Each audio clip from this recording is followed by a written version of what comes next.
It may have escaped your notice, but recently a vacuum cleaner just like this one and the one down in your basement was sold for $100,000. Also, a sink went for $121,000 and a pair of urinals for $140,000. All of the above and even more unlikely stuff is art. That's what the artists say, the dealers, and of course, the people who lay out good money. It all may make you believe in the wisdom of P.T. Barnum that there's a sucker born every minute. The Noble Auction House of Sotheby's in New York last November. The long-anticipated winter sale of contemporary art. And here it is, folks. Lot 242, the Gerhard Richter. Please note that the measurements for this work are reversed. It's actually a horizontal painting. I'm sorry, it's actually a vertical painting.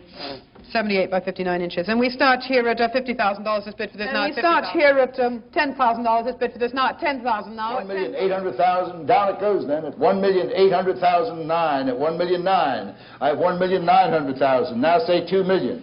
This one, a canvas of scrawls done with the wrong end of a paintbrush, bears the imaginative title of Untitled. It's by Cy Twombly and was sold for $2,145,000. And that's dollars, not Twombly's. And $20,000 to start this now at $20,000. There were bargains. Rat, repeated 3 times, reached $30,000. Sold at $30,000. Yours, sir? And green grass, the words, not the plant, went for $13,000. Sold. And $750,000 for it. I have. The auction itself was a glittering affair. A bank of phones connected Paris, Geneva, Frankfurt, and London. Among the hottest items, lot number 72. This is sold from the catalog. Jeff Koons' inspired work, 3 basketballs submerged in a fish tank. Sold at $150,000, giving new meaning to slam dunk. Wow, Dr. J.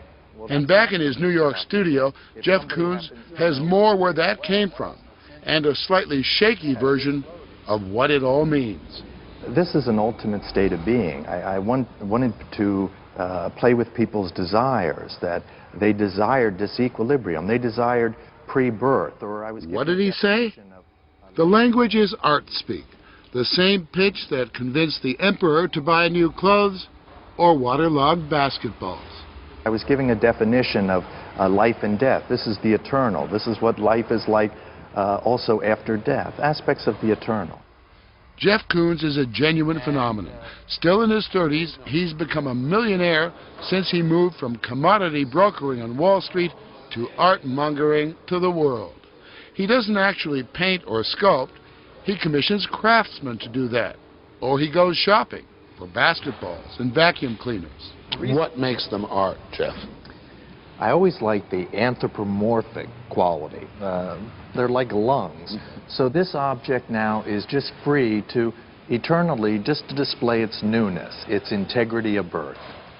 So what do you say to the man who said, "Fool, you hadn't paid $100,000. I just got a genuine Koons for $80.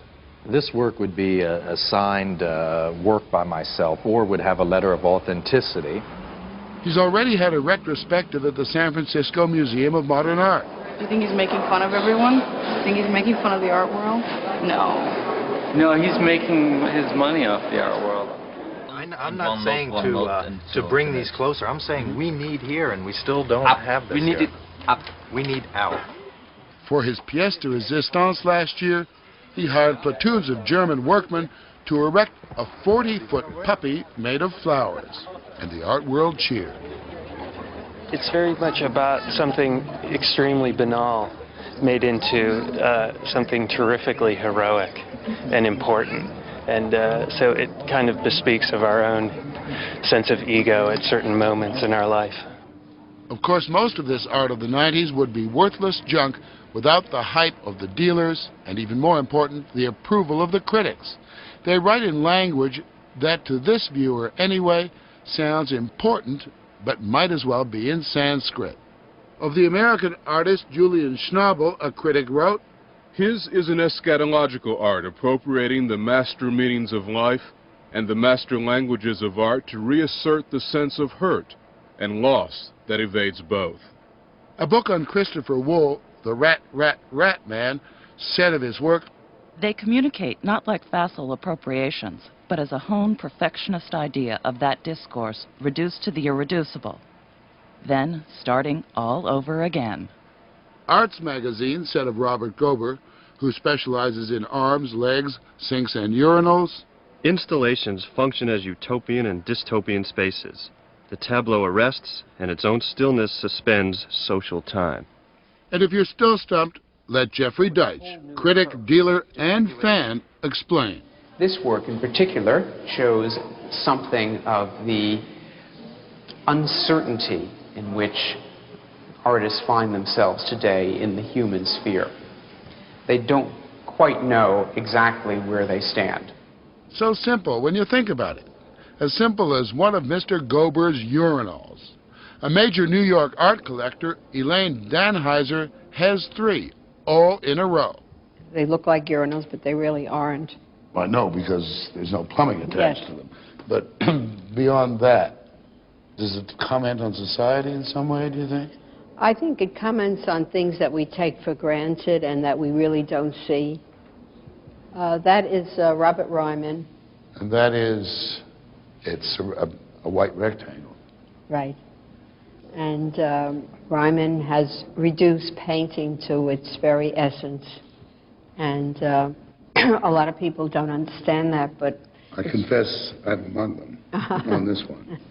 Well, some of his work has a little more texture in it. This one is a little flatter because he really has reduced it. He's a minimal artist, and... I would say so. Now this intrigues me. Yes, this is a young artist by the name of Felix Gonzalez Torres. May I touch it? You can, as a matter of fact, you're allowed, they're candies. They're Italian candies, and one is allowed to take them. But one would reduce the value of the painting. Well, then you just replace them. I see. Yes. In my observation... Art critic Hilton Kramer says the people who buy this stuff are victims of a trashy hoax. Just the act of spending that money on an object makes them feel that they are collaborating in creating the art history of their time. But is it also a case of the emperor's clothes? Oh, it's largely a case of the emperor's clothes, but they don't see it that way. When I look at almost all contemporary art, I see nothing. Nothing. Brian Sewell, a London critic, is appalled. No other word for it. Imagine the outrage of a man steeped in the work of the masters when he witnessed, at an auction, the sale of a can of excrement, the work and waste of the artist Piero Manzoni. I suppose you could argue that he was making, as it were, a symbolic statement that all contemporary art is feces. There was a painting, if that's the word, at the Sotheby's sale by a man named Wool, Chris Wool, I think. And it was the word rat, repeated 3 times. Mm. Art? Oh, I think you were lucky to have the word. I mean, you might just have had a blank canvas. That's pretty commonplace now. It's a standard assumption in the art world today that a work of art is anything an artist says it is. And an artist is somebody who calls himself an artist, and there are no other tests. I don't understand it one scrap. I don't understand it at all. Well, we don't belong to this generation. We must retire. The dealers lust after the hypeable, and a few years ago they struck pure gold when Jean-Michel Basquiat came on the scene. His work, giant, childishly wrought graffiti, sent the art world into spasm. Jean-Michel was heaven sent for hype. The story was that this poor black kid was discovered on the street by Andy Warhol. The fact was, he came from an upper-middle-class suburban family and had a keen eye for the marketplace. But the legend stuck, and his work started selling for as much as $250,000 per graffito. Then, in 1988, when his popularity was declining, his career was saved. He died of a drug overdose, and now that there would be no more Basquiats, the market fell in love with him all over again. He was officially declared genius last fall when the Whitney Museum in New York honored him with a retrospective. You think you could do as well? Yeah. You think you can do that? Yeah. I could do better than that. You could? Yeah.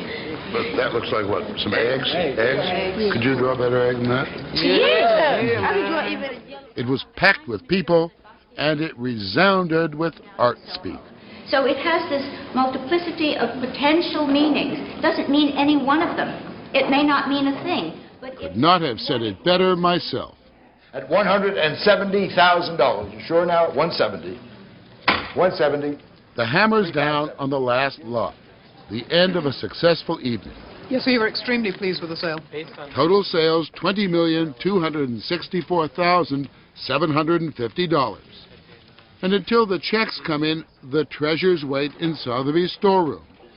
It is, in a way, a little like your basement. The bits and pieces of a lifetime.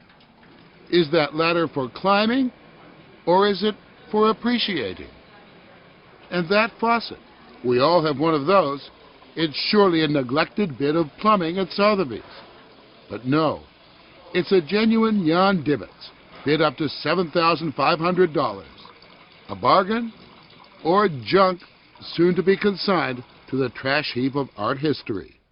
Hilton Kramer is certain. Many of these artists, as I well know, live in great dread of waking up one morning and finding that it's all disappeared.